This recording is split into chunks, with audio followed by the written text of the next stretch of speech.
கந்த சஷ்டி 7 நாள் விரதத்துல நடு நாளாக 4வது நாள்ல நம்ம அமைஞ்சிருக்கிறோம். இன்னொரு 3 நாட்கள் தான் நமக்கு இருக்கு கந்த சஷ்டி நிறைவாகிறதுக்கு.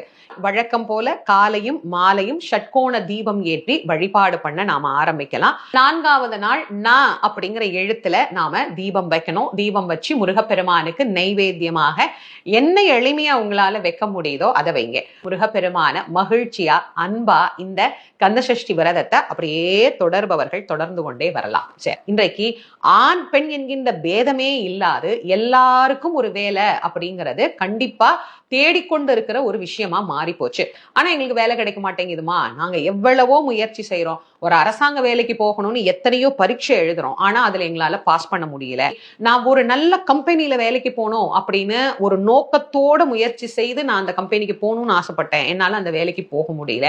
கல்லு மாதிரியே தான் எங்க தொழில் இருக்குது, எங்களால மேலேயே வர முடியல. இப்படி எல்லாம் நீங்க புலம்புறவங்களா இருந்தா, உருவாய் அருவாய் உளதாய் இலதாய் மறுவாய் மலராய் மணியாய் ஒளியாய் கருவாய் உயிராய் கதியாய் விதியாய் குருவாய் வருவாய் அருள்வாய் குகனே, குருவாகவும் நீ வர வேண்டும், வருவாயையும் எனக்கு அருள வேண்டும் அப்படின்னு முருகப்பெருமானிடத்திலே விண்ணப்பம் செய்யக்கூடிய ஒரு அழகான பாட்டு.